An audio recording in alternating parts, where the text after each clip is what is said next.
कई बार भगवान हमारे रिश्ते खुद तोड़ देता है ताकि कोई हमारी जिंदगी खराब ना कर सके। दुनिया में सबसे खुश वही लोग हैं जो ये जान चुके हैं कि दूसरों से किसी भी तरह की उम्मीद करना बेकार है।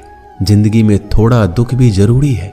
हमेशा सुख ही मिलता रहेगा तो आप कभी जिंदगी में आगे नहीं बढ़ पाओगे। ये गलत सोच है इंसानों की कि एक अकेला इंसान क्या कर सकता है। पर देखो जरा उस सूरज को जो अकेला ही सारी दुनिया को रोशन करता है।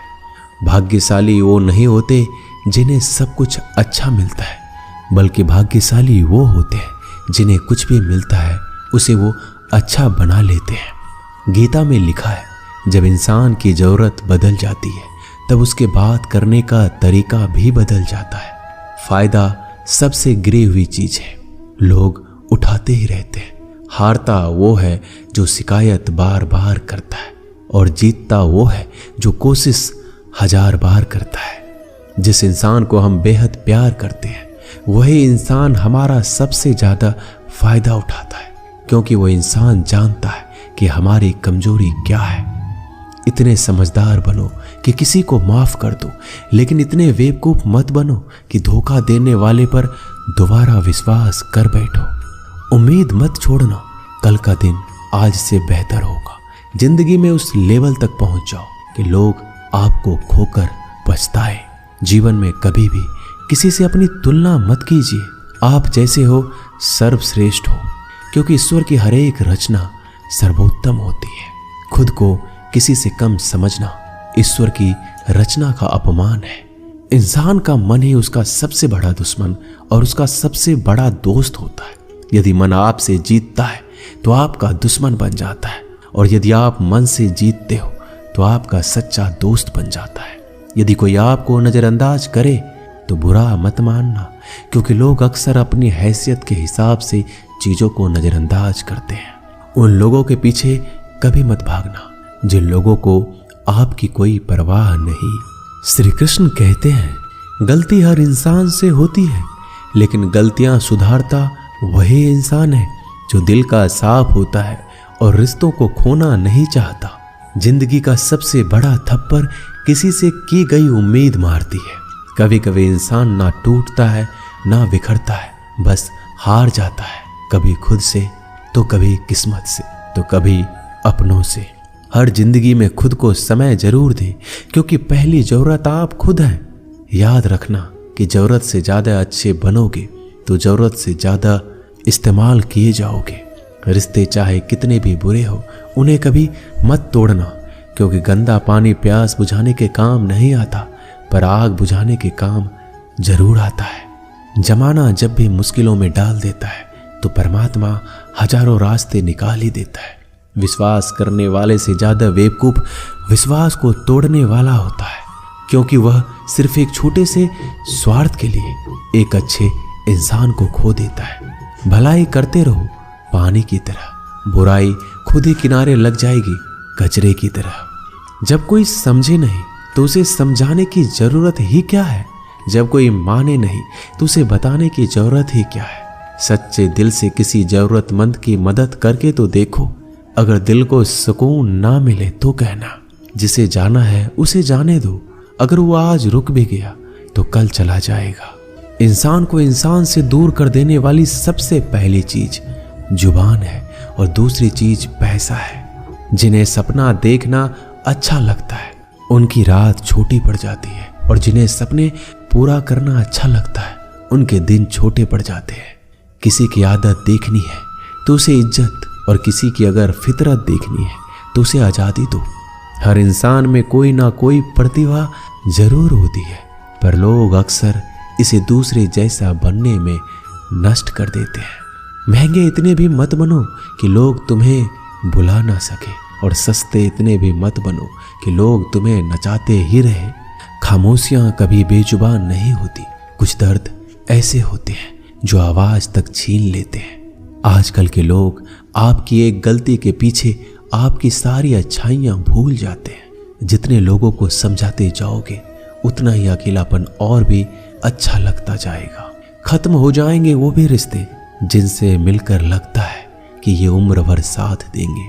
श्री कृष्ण कहते हैं, अहंकार किसी भी चीज का हो सर्वनाश करके ही छोड़ता है। खाली वक्त में तो हर कोई बात कर लेता है। प्यार तो तब होता है जब कोई आपसे बात करने के लिए आपका अपना सारा वक्त खाली कर दे। सब कुछ ठीक करने का इंतजार करोगे तो बैठे ही रह जाओगे। आप हिम्मत करो, खुद उठो, अपनी जिंदगी में सब कुछ ठीक कर दो। लोग पहचानना ही भूल जाए इससे पहले अपनी पहचान बना लेनी चाहिए। एक बार एक राजा ने भगवान श्री कृष्ण का मंदिर बनवाया और उसमें मूर्ति की पूजा करने के लिए एक पंडित को रखा। हर रोज अपनी मंत्री से कहकर मंदिर में एक माला भिजवाता था और पंडित जी को वो माला श्री कृष्ण को चढ़ाना होता था। उसके बाद राजा जब दर्शन के लिए आता था तो पुजारी वो माला भगवान की मूर्ति के ऊपर से निकालकर राजा के गले में पहना देता। कई सालों तक ऐसा चलता रहा। पंडित जी अब बूढ़े हो चुके थे। एक दिन राजा की तबीयत खराब हो गई। उसने अपने सेवक को कहा कि तुम जाकर पंडित जी को माला दे आओ और उनसे कहो कि आज मेरी तबीयत खराब है, मैं आज मंदिर नहीं आ सकता, तो प्रतीक्षा ना करे।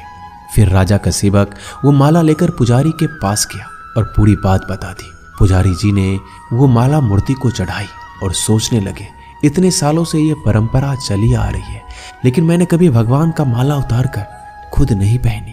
शायद आज भगवान की यही इच्छा है कि ये माला मैं पहनूं, इसलिए भगवान ने आज राजा को नहीं भेजा।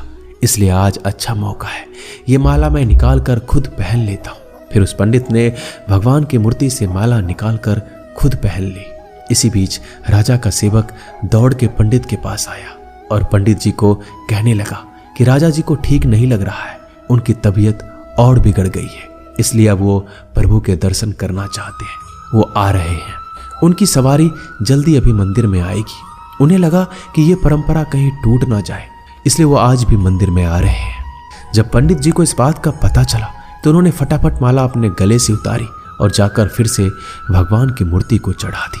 फिर कुछ देर बाद राजा वहां आए और रोज की तरह पंडित जी ने भगवान के ऊपर से माला निकाली और राजा को पहना दी। अब राजा ने उस माला को देखा तो उस माला में एक सफेद बाल नजर आया। राजा ये समझ गया कि ये बाल पंडित का है। राजा ने पुजारी से पूछा, क्या ये माला आपने पहनी थी? इसमें सफेद बाल कहां से आया? यह सुनकर पुजारी जी घबरा गए। उन्हें लगा अगर मैं सत्य बता दूं तो राजा मुझे दंड देंगे, इसलिए वह पुजारी ने कहा, यह बाल तो श्री कृष्ण का है।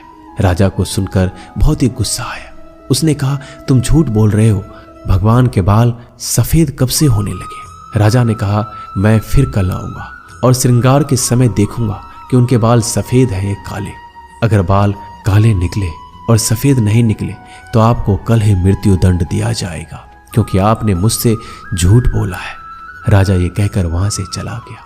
इधर पुजारी भगवान के चरणों में गिरकर रोने लगे कि हे प्रभु, मुझे माफ कर दीजिए, मैं लोभ में आ गया था, मुझे लगा मुझे ये माला पहन लेनी चाहिए, मुझे बचा लीजिए, नहीं तो कल राजा मुझे मार देगा। वो पुजारी पूरी रात भगवान के चरणों में गिरकर रोने लगा, विनती करने लगा कि प्रभु मुझे बचा लीजिए।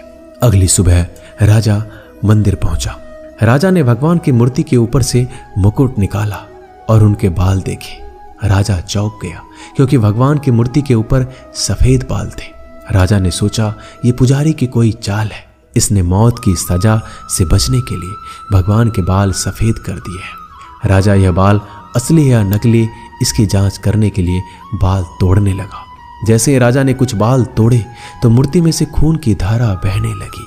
राजा भगवान के चरणों में गिर गए और क्षमा मांगने लगे और रोने लगे, कहा मुझे माफ कर दीजिए। तभी मूर्ति से एक आवाज आई, राजा तूने सिर्फ मुझे मूर्ति माना, इसलिए मैं तुम्हारे लिए सिर्फ एक मूर्ति हूं। लेकिन पुजारी ने मूर्ति में साक्षात भगवान देखा, इसलिए मुझे मेरे भक्त की रक्षा करने के लिए मेरे बाल सफेद करने पड़े और खून की धारा बहानी पड़ी, ताकि मैं समझा पाऊं कि जहां भाव है वहां भगवान है। अगर आप वाकई में भगवान का स्मरण करते हैं, उन्हें देखना चाहते हैं, तो आपके अंदर सिर्फ भाव होना चाहिए।